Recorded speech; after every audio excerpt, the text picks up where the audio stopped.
je vais te montrer la bête pour te montrer que. Ok, c'est parti. Il faut que la machine soit super bonne, quoi, tu vois, parce que c'est complètement dingue ce que je te raconte. Ok.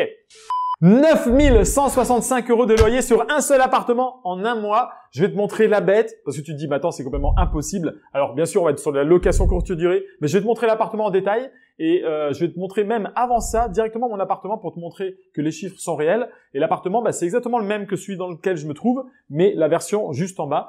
Donc je vais t'y emmener juste avant. Je te fais faire un petit tour sur l'ordinateur. Ouais, d'ailleurs, si tu peux dégager, ce serait bien. Putain, il m'a ruiné ma séquence.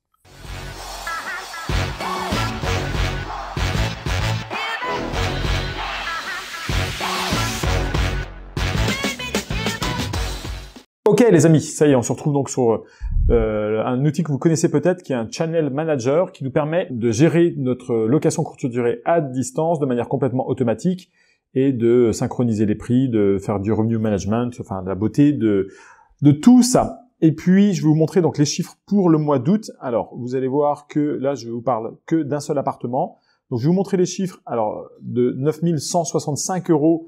C'est sur le mois d'août, qui est le mois le plus élevé, bien sûr. On aurait 9 000 € par mois toute l'année, ce serait simplement complètement dingue. Là, c'est sur un mois, ce qui est le mois le plus intéressant. Mais juillet était excellent. Juillet, juin, mai, septembre et octobre sont très bons aussi. Mais voilà, je vous montre le mois le plus intéressant. Donc, on commence là le 1er août. Donc, si je clique dessus, cet appartement-là, par exemple, sur 1, 2, 3 nuits, il a été loué 927 €. Si je prends celui-ci par exemple, tu vois, sur cet appartement-là, sur 4 nuits, on est à 1218 €. Et en fait, même le prix qu'ont payé les clients, c'était même 1486. Bon, après ça, il y a la commission de Airbnb qui vient s'ajouter. Et on a été complet, regarde, là, tu as la date, donc dimanche 1er août, on a été complet, jusqu'au 31 août. Alors, je vois qu'on a eu simplement un trou, tu vois, le soir du dimanche 29 août, et on a loué à peu près 300 € par nuit, un peu plus même, ce qui fait 9 165 € sur le mois d'août. Let's go, maintenant je vais te montrer l'appartement. Ok, ça y est, on y est. Donc l'appartement se trouve juste ici. Pour te représenter un petit peu le projet, c'est un immeuble qu'on a acheté avec Julien. On a acheté la totalité de l'immeuble. Il y a 8 lots. Il y a 2 locaux commerciaux au rez-de-chaussée. Il y a 4 appartements qu'on exploite en Airbnb, donc 2 au premier étage. Là, on est au premier étage. Tu peux voir le hall d'entrée juste ici. Donc, on est premier étage, 2 appartements exploités en courte durée. On en a un ici qui fait 60 mètres carrés. Là, on est sur un appartement de 100 mètres carrés, celui que je vais te montrer. Donc, il nous a rapporté plus de 9 000 € en un seul mois de loyer. Et puis, l'étage du dessus, il est exactement symétrique. Donc, il y a un appartement de 100 mètres carrés, un appartement de 60. Et au dernier étage, il y a 2 appartements qui sont loués à l'année avec des locataires qui sont là depuis très longtemps. Let's go. Donc, bien sûr, à chaque fois, on a mis des boîtes à clés. Hein, donc, tout est automatisé. Quand les gens réservent un appartement, ils reçoivent un mail automatique. Félicitations pour votre réservation, on a hâte de vous recevoir. Ils reçoivent le digicode en bas de l'immeuble et le code de la boîte à clés. Let's go. Tu arrives sur un couloir qui dessert 3 chambres. Donc un petit conseil les amis, quand vous avez des appartements en location courte durée, essayez de faire des choses jolies, ça coule de source, parce que plus vous allez faire une belle prestation, plus vous allez pouvoir louer cher, et c'est de mettre un maximum de couchage, tout en essayant de garder le ratio nombre de couchages et puis confort, parce que si vous avez enfin voilà, si vous empilez les gens et qu'il n'y a pas d'intimité, ça va pas fonctionner non plus. Donc là on arrive sur la première chambre, tu vois, c'est une chambre assez spacieuse quand même. On a décidé de remettre donc t'as un lit en 160, mettez toujours des lits en 160 si vous pouvez, beaucoup plus confortable quand même. Et on a quand même rajouté un BZ, donc ça permet de répondre à une niche, parce que sur cet appartement-là, on peut loger 12 personnes, 11 ou 12 celui-ci. Donc ça permet de quand même répondre à une demande bien spécifique, parce que dans la ville, il n'y a pas beaucoup d'appartements qui peuvent accueillir autant de personnes, et l'avantage, c'est qu'on a 4 appartements. Donc finalement, on peut accueillir en totalité 12 plus 11, ça fait 23, plus 12, ça fait 35 personnes. Donc si un gros groupe de 35 personnes choisissait nos appartements, ben on pourrait les loger en totalité. Donc dans cette chambre-là, il y a 2 personnes qui peuvent dormir là, 2 personnes sur le BZ. Alors c'est plutôt du dépannage, hein. En général, il n'est pas utilisé, mais ça peut servir. Et puis voilà, des prestations assez basiques. Tu vois, on a mis des têtes de lit. Ça c'est une bonne astuce travaux. parce qu'une tête de lit, ça coûte en général une centaine d'euros. Là, on a mis des têtes de lit en pin naturel, et voilà, ça habille le mur, ça permet de protéger quand même également la peinture, et ça coûte 2 fois rien. Une armoire, toujours du rangement, un miroir très important, obligatoire même. Ok, suite de la visite deuxième chambre. Alors là, on a vraiment optimisé l'espace, hein, tu vois, pour mettre du couchage, parce que la chambre est vraiment petite. Bon, l'avantage qu'on a dans cet immeuble, c'est qu'on a une belle hauteur sous plafond. On est à 3,50 m, 3,52 m, on a mesuré tout à l'heure exactement, ce qui permet de ne pas se sentir tassé, tu vois. Mais là, c'est clairement plutôt pour mettre des enfants, ou alors des jeunes quand éventuellement ils viennent voir, je sais pas, un concert dans le coin ou quelque chose. Mais c'est pas une famille d'adultes qui va rester là dans cette chambre-là pendant une semaine en vacances, tu vois. On peut mettre 3 personnes dans cette chambre. Ok, maintenant je vous emmène dans la salle de bain. Salle de bain assez petite, on n'avait pas le choix, parce que sur cet immeuble qui était ancien, on dépendait des bâtiments de France, et on n'a pas pu aménager l'espace comme on voulait, on pouvait pas rediviser les appartements, et au niveau des évacuations d'eau, on était bloqué également. Donc on a gardé les espaces existants, et on n'a qu'une salle de bain.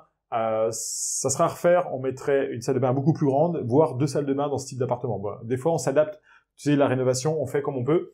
Donc, on a un meuble vasque ici, on a une douche en dur ici, avec la paroi de douche. On a fait construire une étagère dans le placo, et puis les toilettes ici, yes. On a le chauffe-eau également ici, donc chauffe-eau rectangulaire qui prend beaucoup moins de place, ça c'est bien pratique quand tu veux économiser de l'espace, et puis un sèche-serviette. Prochaine chambre, donc 3e chambre, hein, si vous avez suivi, qui ressemble un petit peu au niveau déco à la première. Voilà, toujours un miroir, ça c'est très important. Qu'est-ce qu'on avait ici? Là, je crois que c'était une niche, mais tu vois, c'est longtemps que je suis pas venu. On a donc une fenêtre, une grande armoire, fer à repasser, planche à repasser disponible, des cintres. Voilà, essaie de mettre un maximum de confort dans tes logements Airbnb. Il faut que les gens, directement, ils peuvent arriver avec leur petite valise, leur brosse à dents, et que tout soit dispo. Donc, on fournit les serviettes. Prends des serviettes de qualité qui soient bien souples. Ça, c'est vraiment important. De la couverture et des matelas de qualité. Et tu vois, là, ce qu'on va rajouter, par exemple, sur ce type d'appartement, je vais rajouter des oreillers. Parce qu'on avait mis à la base 2 oreillers par lit. Mais en fait, il faudrait au moins 4 oreillers par lit, voire 6 oreillers par lit. Mais au moins 4, je pense que c'est vraiment le bon rapport. En fait, il faut que tu copies tout ce que tu peux des hôtels de luxe. Avoir un maximum d'oreillers, c'est vraiment un point positif pour les locataires. Donc là, on arrive sur la pièce principale. À la base, comme vous pouvez le remarquer, on a remis des baguettes, c'est pas le même sol. On a fait sauter la cloison. Il y avait une cloison qui venait sur cet espace-là, et on a interverti de mémoire, la cuisine devait être dans la chambre, et la chambre, là, ça devait être une cuisine. Voilà, on a interverti de manière à pouvoir se rapprocher de la salle de bain, et il y avait des évacuations qui passaient en façade à l'époque, c'était pas aux normes. Enfin bref, on a fait quelques changements. Ça nous a donné énormément de luminosité dans cet appartement, parce que maintenant, les 3 grandes fenêtres communiquent, et tu vas voir que c'est quand même super agréable. Un grand plan de travail, où les gens peuvent manger à plusieurs, une cuisine intégrée avec tout l'électroménager, qui fonctionne, qui est récent, ça c'est important, mais assez d'ustensiles de cuisine également, pour que les gens puissent manger des faitous, des choses comme ça, et fais-le contrôler régulièrement, parce que tu vois, j'ai encore vu un message sur booking.com la semaine dernière, comme quoi il y a des locataires qui sont venus, et il manquait un faitout dans un appartement. Mais ça, tu t'en aperçois pas quand toi tu n'habites pas dans l'appartement, la femme de ménage va peut-être pas le voir, mais des fois, il suffit qu'un locataire le casse, ils te le disent pas, et le prochain locataire qui arrive n'a pas les bons ustensiles pour cuisiner, ça peut être problématique. Un canapé qui est convertible aussi, donc 2 couchages en plus dans le canapé. Voilà, un balcon assez sympa. Là, on est en plein centre-ville historique, donc les gens sont nickel. Pour pouvoir tout visiter à pied, ils ont des restos, des terrasses à proximité. La déco, tu vois, ça c'est des pièces uniques qu'on a fait faire. Et l'artiste en question, elle doit avoir 13 ans. Donc tu vois, c'est assez abstrait. Mais on a trouvé une fille qui aimait bien dessiner. Et on lui a dit, bah tiens, fais-nous des trucs pour les appartements. Personne n'a ça dans ses appartements. Alors bien sûr, il y aurait peut-être moyen de faire encore mieux, mais je me suis dit tiens, ça sort du lot. Et pour la petite histoire, c'est la fille d'un de nos artisans qui nous a peint ça. Donc tu vois, l'appartement, quand je revois ces cadres-là, je me dis bah en fait, ça fait 1 an que je suis pas revenu. Faudrait faire virer ces petits cadres-là, puis remettre des plus grands, des beaucoup plus colorés, pour apporter plus de gaieté dans cet appartement. Mais voilà, ça c'est des choses qu'on va choper avec le temps. À chaque fois que tu reviens, tu vois des améliorations possibles. Je suis déjà content du résultat. Cet appartement, comme je te l'ai dit, nous a rapporté plus de 9 000 € en août 2021, ce qui reste une rentabilité exceptionnelle quand même vu le coût de revient du bien immobilier. Si toi aussi tu as envie de faire ce type d'opération, que tu as envie d'aller plus loin dans tes investissements immobiliers ou alors peut-être tout simplement commencer, eh bien je te mets sous la vidéo un lien pour t'inscrire à une formation en ligne totalement offerte où on va t'expliquer comment passer à l'action concrètement et les pièges que tu dois absolument éviter pour être sûr de partir dans la bonne direction. Donc je te laisse le lien sous la vidéo, inscris-toi, c'est maintenant que ça se passe. Je te dis à très bientôt dans la prochaine vidéo. Bye bye.